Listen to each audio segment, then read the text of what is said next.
Gridlasuk was the tribe's greatest shaman and exorcist. His hair was thin, like that of the white men. The shaman without opposition. There was nobody who dared to oppose him, has himself become a legendary hero, as people recount.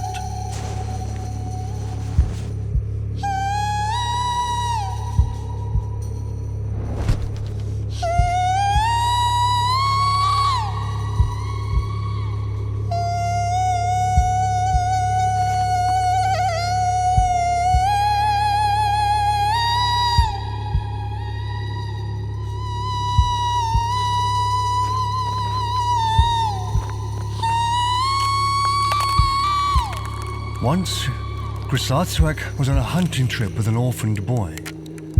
Suddenly a storm broke out and shredded the ice into flying flakes. Gridlasuk told the boy to throw himself down and close his eyes, and that he must not open them because that could be fatal for them both.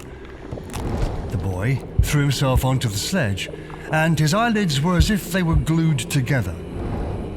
The sledge suddenly gathered speed, and the dogs raced towards land.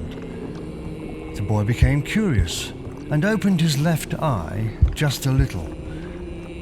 Now he saw that Gridlasuk had changed himself into a bear and ambled ahead, followed by his own dogs.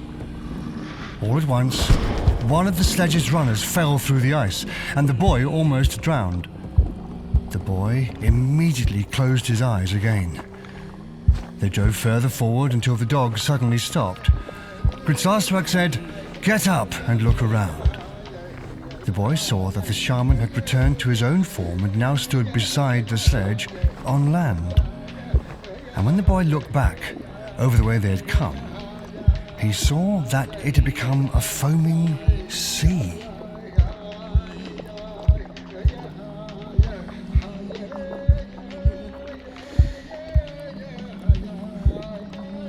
Another time he was out hunting with a hunting companion on the other side of the sea. The track led them to a house. Inside, lying lazily on the bunk, were two women.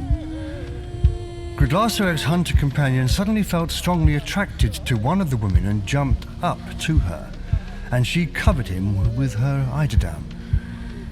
When they'd laid there for a while and the cover was lifted, he was lying dead by her side. "I wonder if they will also kill me," thought Gridlasuk. "No, we dare not do anything to you. You're fire," said the woman who had read his thought. Such great power had Gridlasuk, even as a young man.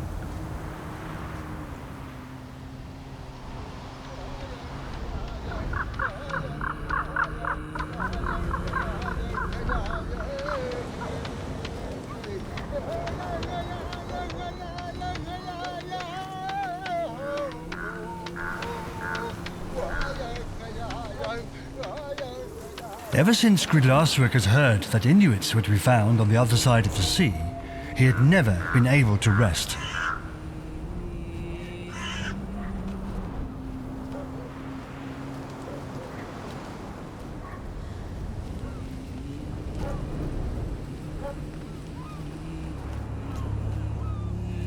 He conjured up great spirit in full view of all the local people, and allowed his soul to take long journeys through the air with the help of his friendly spirits to search for the land of the Inuits.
At last he told his people that he had found the new land, and told us that he would travel far away to the strange people, and invited everyone to follow him. Don't you yearn to find new lands? Don't you yearn to meet new people? He said to us. And 9 sledges immediately joined him. So, with 10 sledges in the line, we headed north to find the new land that Knud Rasmussen had said he'd seen during his spirit journeys. We were men, women and children, altogether 38 people that broke away.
North in winter after daybreak and made our first permanent camp in the spring when the ice started to melt. From there, we were able to use our kayaks to forage for essential supplies ready for winter. When autumn arrived, we built houses that we lived in throughout the dark days until the light returned and we could continue our journey.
When the light came, we could continue our journey. We'd been away for 2 winters, and neither of them had we missed hunting animals. And then it came to pass that one of the eldest amongst us, Okre, became homesick. He longed for his land, and he longed to eat whale meat. He said that Knud Rasmussen had told them lies about the new land and urged the others to turn round. The travellers separated into 2 groups, those who sided with Knud Rasmussen and those who believed Okre, while each of the 2 elders spoke in support of his own belief.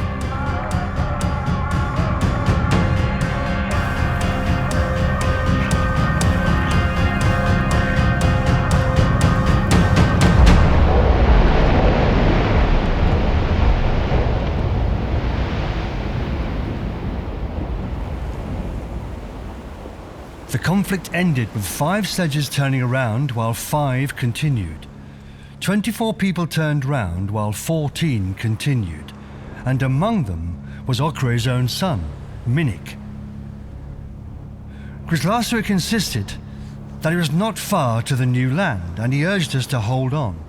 He was always the first to break camp, and he always rode on the first sledge. The hunting had been poor. The animals had made themselves invisible to us.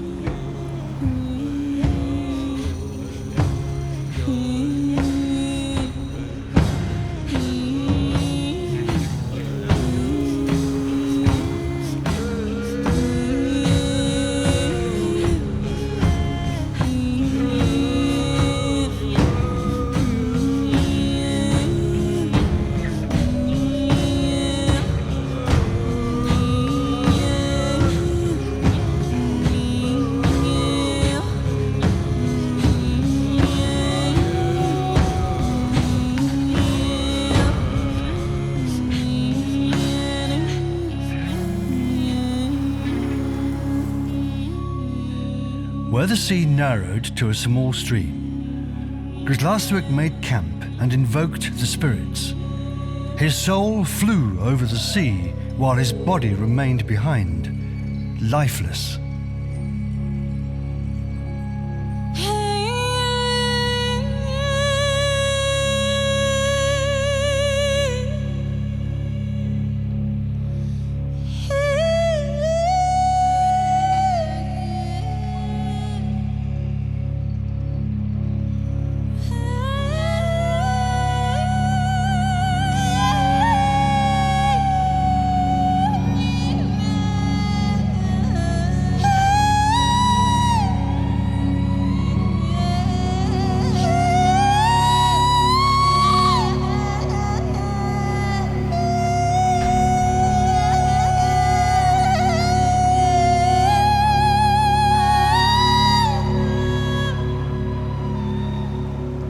When the spirit invocation ended, Grzlaswick confirmed that it was here that we should cross the sea.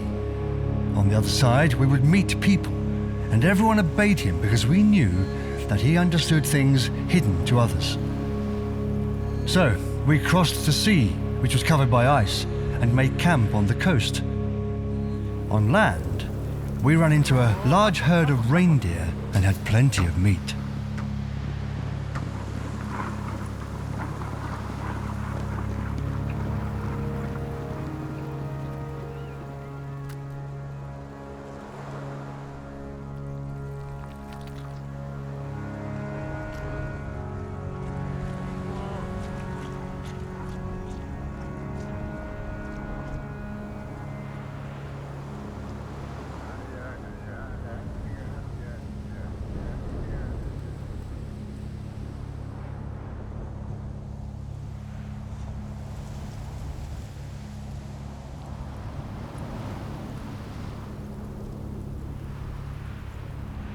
While we were there, one day there came a shout of, "Sledge! Sledge of the strangers!" They were people from the tribe we'd been seeking for such a long time. We shouted with happiness because now we had found the new land and new people, and our great shaman had been victorious over those who had doubted him.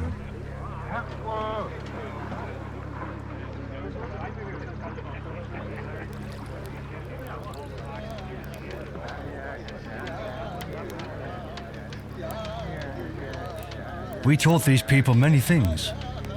We showed them how to build snow houses with long passages and entry from below. We taught them to spear salmon in the rivers. We also taught them to build kayaks and how to hunt from them. But we adopted their type of sledge, for it's better than ours and had stanchions.